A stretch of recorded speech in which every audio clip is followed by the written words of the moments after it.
Once upon a time, Vicki was trapped by the curse of her thoughts. It had her believing she was powerless, imperfect, and weak. Then one day, the curse started to lessen, and Vicki could see a little clearer. As each day passed, her thoughts improved until she broke free. She then began creating magic in her life. Now, Vicki is getting ready to marry her Prince Charming. This is her manifesting success story.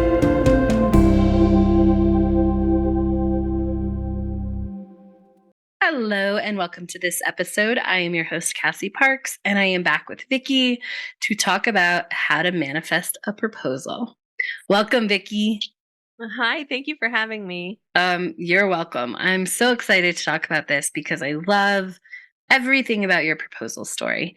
If you listen to this show regularly, a few episodes back, I don't know, maybe 5 or so, maybe 4, Vicki shared the story about not catching the bouquet. and and understanding that she gets to create her own reality, and catching the bouquet, while that might have been very fun, actually didn't matter in the process of getting engaged. So if you haven't heard that episode, go listen to it. It's amazing. We are recording this March 6th, 2023. And obviously, Vicki, you're engaged. Yay! Yay! All right. Yes. Literally something that you never thought would happen, right? Based on our last interview. Never. Right. My entire life, I was like, marriage is not for me. I love it. I know. And here we are. Oh, so I mean, that brings me to my first question. Did you always want to be married? No, like I thought, I'm just drawing this parallel right now, that marriage would feel like a trap, which goes back to the last episode, how I felt a relationship would be. Oh, I just got goosebumps. I am shooketh. Yeah. Wow. So I might be jumping ahead here, but maybe that's just like because I learned how to be worthy of money, and then learned how to be worthy of a good relationship and a good partner. I therefore became worthy of marriage. That felt good, right? Yeah, that felt good. Like marriage, like, I don't know if you define it as like on your terms, or like not the vision that you thought it was or that it would, but like, yeah, being married and being happy, I guess getting both things. Yeah. I just never. Yeah. And here we are. I'm so, and like someone was like, what do you envision for your wedding dress? I was like, I have no idea.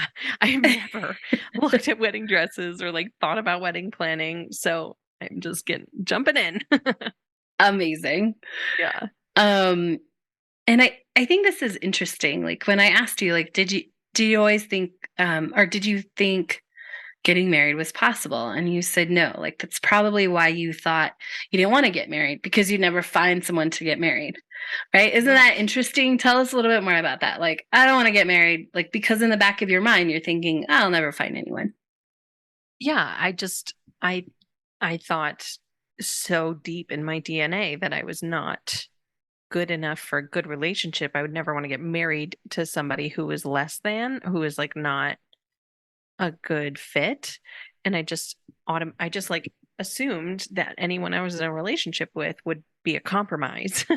So I wouldn't want to get married to a compromise. I would want to get married to the person, So and I never thought that way. I just always thought that I would be in compromise relationships or no relationships, and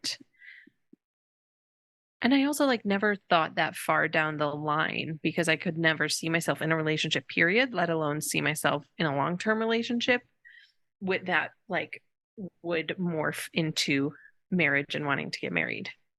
Yeah. Which is interesting because you were in a pretty long-term relationship before this, right? Yeah. And honestly, in that relationship, I was like, oh, are we going to get married? And I was like, no.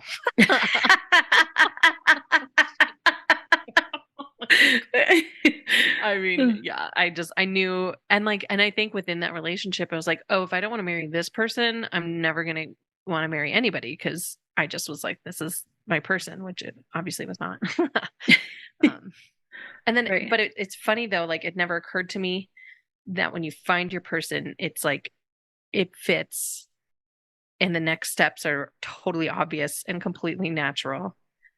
And like, I was thinking about marrying Nick like 2 or 3 months after meeting him.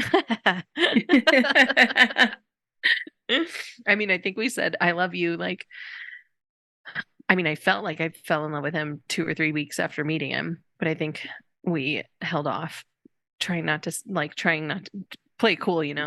until like month 3.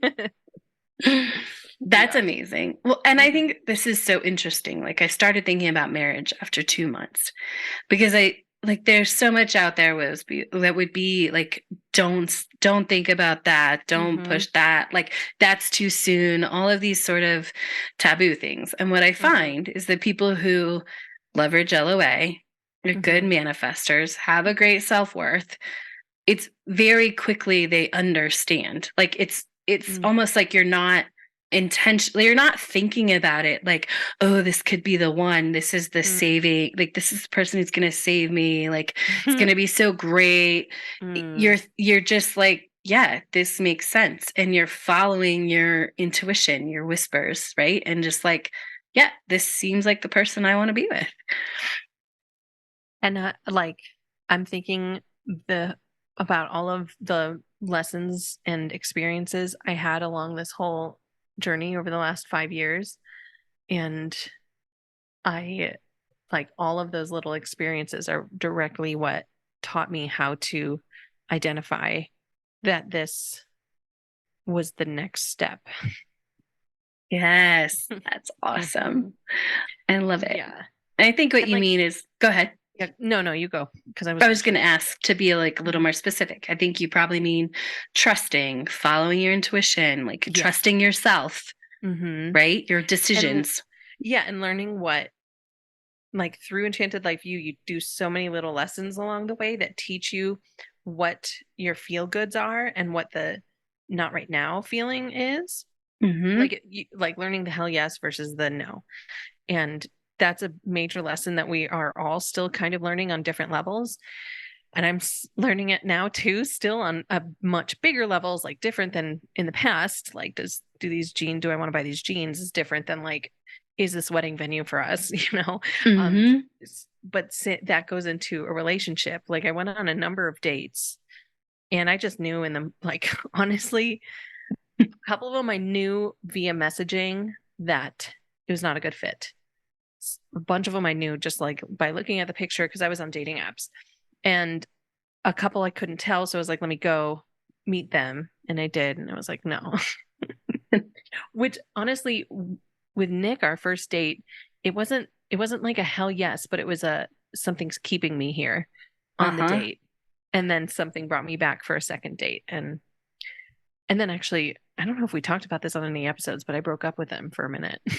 Yeah, I don't know if we talked about that on an episode or not. I definitely remember it in the coaching process, right? It's like, Yeah. yeah, no, I'm gonna break, like, okay. And then I Yeah. think that was a great lesson in also owning, we can talk about that story too, but Hmm. owning where you are in the moment, right? Hmm. Like, oh, I need to break up with him. Oh, I need to reevaluate this. Right? Yeah. Because Yeah. I think by breaking up with him really solidified that no, I really like this guy. This is good. And like, but that was true to myself in the moment. Breaking up with him was true to Hmm. myself. Oh, yeah, now I'm thinking about why. It was pretty legit. um, but yeah, and it's just been smooth sailing since. And it was only like 7 days. I like could not stop thinking about him. Oh my God. I just love it.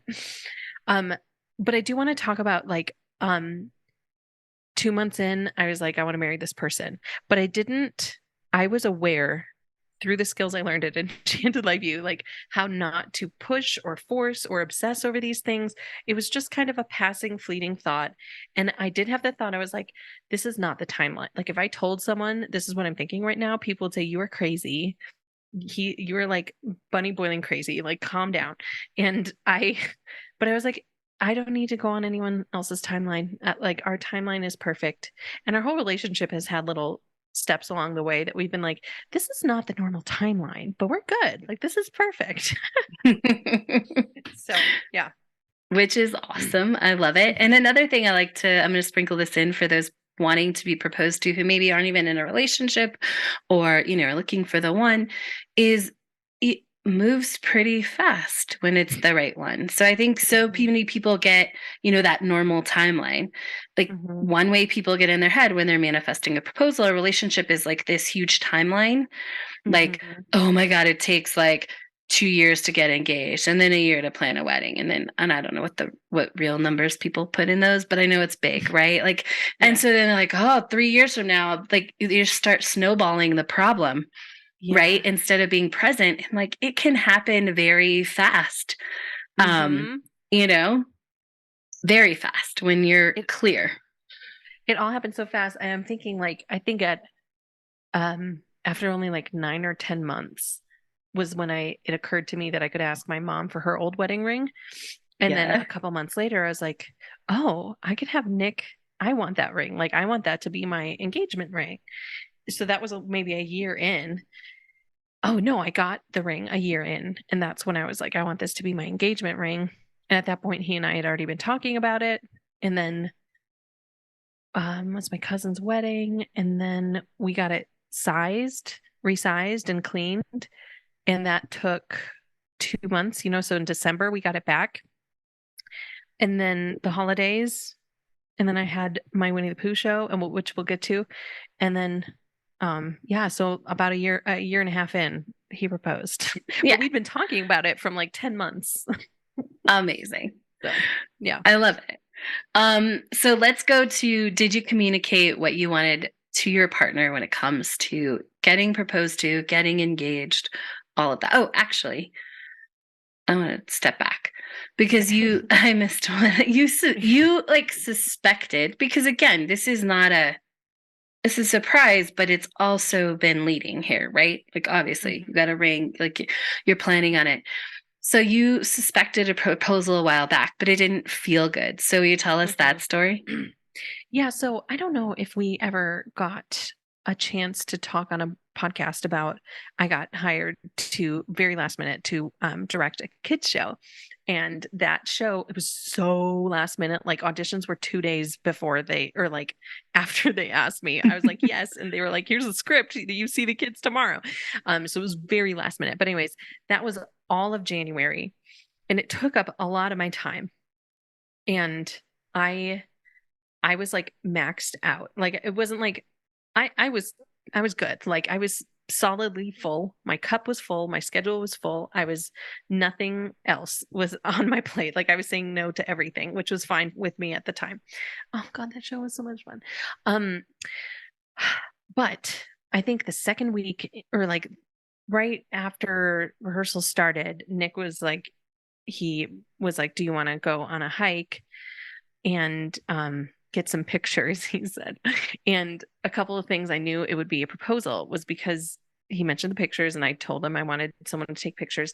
And the second thing is because when we first met, like our first few weeks, I just started watching Schitt's Creek, and I don't know if you remember the proposal. Yes. Oh my God, I love it. Oh so my much. gosh, I know that my proposal favorite. Was I'm weeping right now. Like it was so beautiful, and I remember he and I talked extensively about that via text. I was home or something, and so I was like, oh my God, a hike and pictures. He's gonna do the Schitt's Creek proposal, which I don't know if that was his end goal, but and I came to you about 2 days later and was like, I don't want to do this. And I was like, does this mean I don't want to marry him? What does this mean? And you're like, Vicki, your schedule's very full. Like, this isn't a great time to get proposed to? And I was like, yeah, like that really clicked with me. That it was like, this is just not a great time to get proposed to. And I don't want it to be like this. Like, I want to be in a different space. I want more space in my life when I get proposed to. So I communicated that without telling him I knew it was a proposal. I was just like, I can't do a hike and I'm not doing anything else this month unless it feels super, super inspired, like a total big hell yes. Like I'm not doing no extra social or hiking or anything. And he was totally fine with it. And then so that was that story. I love it. Mhm. I think you've touched, and I think it's so important because there's so much pressure generally around that. It's like, Mm, oh, I have to, like, oh, I can't not tell him that I don't want to do it this weekend. He's planning this week. Like, no, because what you wanted was the space to celebrate and enjoy. yeah. And if it just is like, oh, got proposed to, I got to go back to teaching these kids Hmm. Winnie the Pooh, like, there isn't enough space. And that's really Yeah. what we've in Enchanted Life U, you grow to like absorb and love every second because you're present. And so you Mm, want that for your proposal. yeah. And I was, oh, I never told you this. We were supposed to go back to Buffalo for the holidays, and all the flights totally kaput. So we did not. But I had it. I was like, I bet he's going to propose back home in Buffalo. And he was pushing us going to Niagara Falls, and I was like, Nick, it's freezing in Niagara Falls at this time of year. Like, it's not cute or fun, but like, okay, like I get it. You want to see Niagara Falls, we'll do it. But apparently, he said he was planning on proposing at Niagara Falls with my family there, so that would have been cute. But anyway, that would have been fun. Like, we would have had the space to celebrate and have the fun. But you're right. Like, we learn how to oh not what am I trying to say? We learn how to celebrate the celebration. We learn how to like really soak in the celebration. And I think that that was what I wanted and what my gut was telling me. This is not the time because I can't honor it the way I want to honor it. Yes. Oh, absolutely. And Mhm. so, did you communicate? How did you communicate, or did you communicate what you wanted? Like, obviously, you said, like, I can't do this hike, but prior to that, had you communicated, like, what you wanted in terms of a proposal? Yes. Like, so I was pretty stinking clear. And a little bit comes back to like my mom and dad. My mom always regretted that like they just decided to get married. There's no proposal. And so in my mind, I was like, I want a proposal because it didn't never really occurred to me that that was something you had to ask for. But like Yeah. the story of my parents like not having a proposal, I just was like, but I want a proposal, even though like we know we're gonna get married. Hmm. So I told Nick, what did I tell him? I was like, because we had decided we're like, okay, we're getting married. I remember it was some car ride, and I was like, but I still want to be proposed to, like, and it doesn't. You don't need like a big event, but I need it to be special, and I need there to be someone taking pictures. I don't care if it's just like a friend with a smartphone, but I want to like have some documentation of it to remember it. I think that was all I said, like that I needed to be special and have someone there with pictures to take pictures. I love So, um, it. yeah, and like I think I told some other people, and they were like, "Vicky, what about the surprise?" And I was like, "It'll still be a surprise. It's fine." Yeah. Mhm. Did you get what you wanted? Fuck yeah, I did. Even more so, like I suspected it would be downtown Fort Collins, just with the pretty lights. The lights are very pretty Hmm. this time of year. But then we drove past it, and we're driving into the mountains a little, and I was like, "What the hell is happening?" And he drove us up to Horse Truth Reservoir. uh, And I still was suspecting just his friend with a phone, but he was like, "Do you want to know what the surprise is?" And I kept being like, "No, no, no." But we were almost there, and I was like, "Okay, fine, tell me." And he told me it was a photographer, and I was like a little disappointed, but I was also like, "No, no, no, it's good." I was like, "No, this is good." And then we took shots at the first location, and we had to drive to a second location. And I was eyeing up his pockets. I was like, "Where's that ring?" It wasn't there. And oh my gosh, on the drive there, I was hyping myself up. I was like, "What if this man doesn't propose to me? What's gonna happen? Oh my god!" But it was fine. I was like, "Vicky, you wanted a surprise, and this is what you're getting. Like, is the thrill and like excited nervousness? Just chill." And yeah, he did. He pretended to tie his shoe and proposed. Maybe if we Yay. tie this podcast to an Instagram, we could put the picture of it up. Yes, that would be Yeah. amazing. Mhm. How do you feel? Amazing. Like I'm walking on clouds. It's so awesome. I love it. Congratulations. Thank you. Yeah. What would you say are the keys to manifesting an amazing proposal if we had to kind of wrap it up and bring that down to some keys for that? Um, excuse me. Ask for what you really want clearly. If you like really want a big, huge surprise, you can still communicate what you want and still tell them you want it to be a surprise, and you'll still get what you want. But I mean, that's similar to all law of attraction and manifesting. It's like get clear, ask for what you want. Um, yeah, ask for what you want. Like Ask for what you want. Yeah, like take control of creating your future. So ask for what you want. And it doesn't have to be like I need it to be sunset on the beach with with red roses, and you don't need to get, I mean, you can if you want, I guess, but like keeping the open mystery is also super fun too. And that helps it with the surprise too, which is why I very intentionally created what I asked for. I was very intentional, like I want it to feel easy for him. I want it to feel easy for me. So I'm just going to keep it very open to interpretation. But I knew I wanted some picture photo evidence of it. Amazing. I love it. Anything else you want to share as we wrap up this episode? No. No, just I love my life. Yay! Amazing. We love you sharing your manifesting success with us. We will continue on this topic of weddings. It might not be next week, but we will have a series of manifesting a great wedding, manifesting your dream wedding. So make sure to come back next week. Check out what else is awesome in Vicki's life. The telling of stories is so powerful, both to the person telling it and the person receiving it. Since 30,000 BC, we as humans have told stories to teach and guide. And now we, with Manifesting Success Stories, hope to inspire you to what is possible in your own life. If you want more manifesting success, go to moremanifestingsuccess.com, where you'll find links to anything we've talked about on the show. Thank you for joining us today, and remember, you have the power to write your own happy ever after.